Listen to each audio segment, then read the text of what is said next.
Hey everybody, welcome back to another Flex.Physio video. This time we're talking about making splints to enable people to get back to playing contact sports and ball sports a bit sooner and a bit safer. Of course, there's no such thing as completely safe ball sports or contact sports, and it's important to let the patient know that some risk still exists. The right sport, the right splint can make a big difference to certain patients. Here we're talking about a patient who has a mallet finger injury or some other form of fingertip injury that needs protection. So it might be a mallet finger with a tendon injury, maybe a little tuft fracture, nail bed injury, any sort of fingertip injury that needs protection.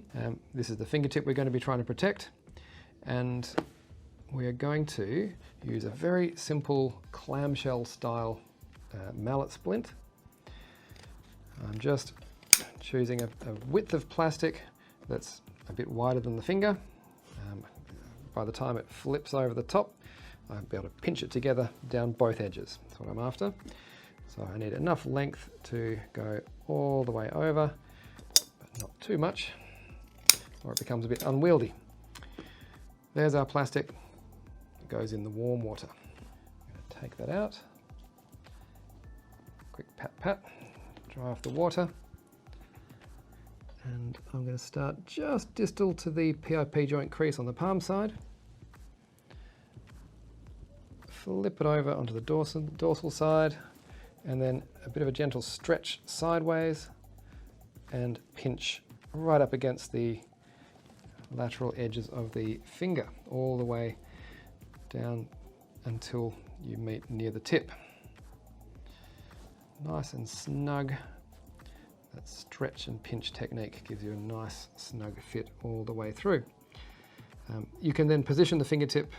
If it's a mallet finger, you might be aiming for a little bit of extra DIP joint extension, but there might be some situations where you're actually trying to put the DIP joint in slight flexion, maybe to improve grip on a ball if there's no tendon to protect. If you're going to have trouble getting the splint off, if it's a very painful finger or a thick DIP joint, then you can wait until the plastic's soft enough, pop it apart and slide it off that way. But you might be okay just to slip the splint off like so. So we can see space for the finger, but lots of excess plastic down the sides. So we're going to trim all of that off. So basically 4 cuts, 2 on each side, 1 over the top of the flap of plastic and 1 underneath, and then we just snip the very tip, leaving a seam rounded off at the corner like so. We'll repeat that on the other side.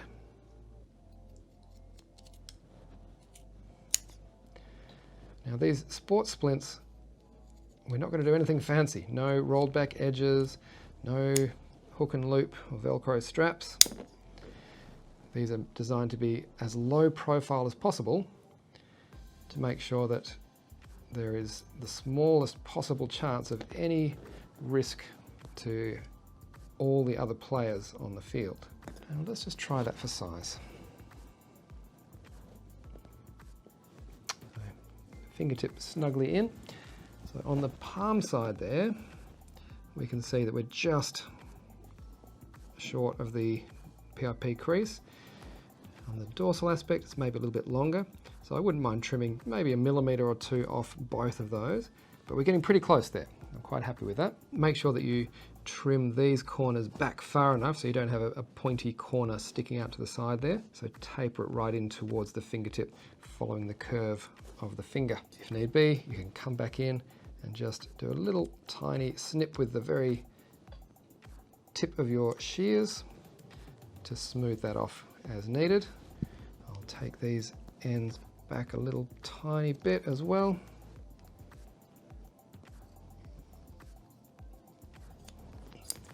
There we go. Now when it comes to teaching the patient how to use these splints, I teach that there are 3 things they're trying to protect. The first thing they need to protect is their injured finger, which means getting the splint in the right position with the right tension and getting it held secure. A bit of tape, I definitely prefer rigid sports tape for this. Use hypoallergenic if need be, but I would not recommend elasticized or rock tape or K-tape, those sorts of variants. You want it to be really secure. Okay, so we tape it on, keeping it secure, a little bit of adhesion from skin to plastic, and fingertip protected. But that's only step one. The second thing to protect is everybody else that you're playing with. And that means completely covering up the splint, making sure that there's no visible plastic exposed anywhere. Especially edges and corners are well covered. There should be no actual risk of injury to anyone else, and there should be no perception of risk. Essentially, it should just look as though you have a fat, well-taped finger, rather than it being a splintered finger.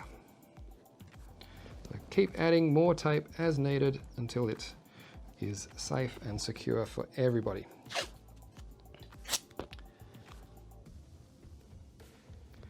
Now, the fingertip is protected. All the other players on the field or on the court are protected.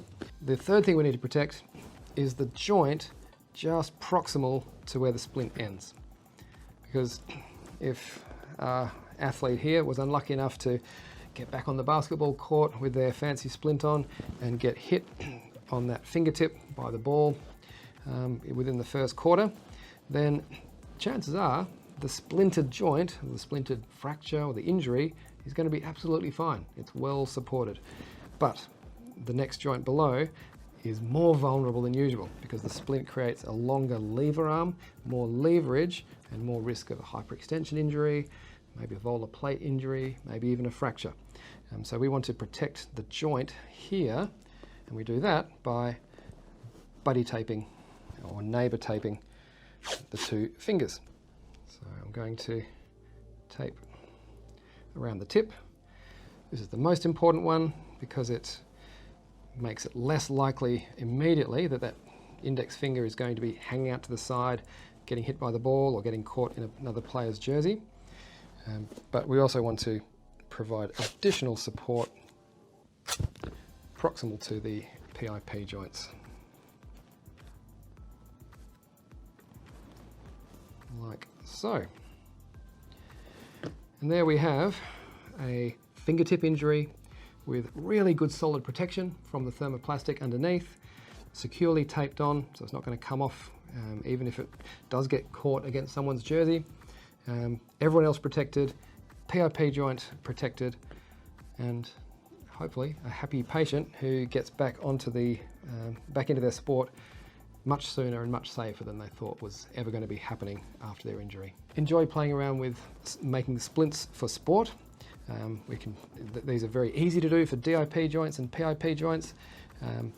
For some sports, it might be possible to do them for MCP joints. They work very well for thumb MCP joints. Watch out for a video of that one. And of course, for thumb IP joints. I'll look forward to seeing you in the next video.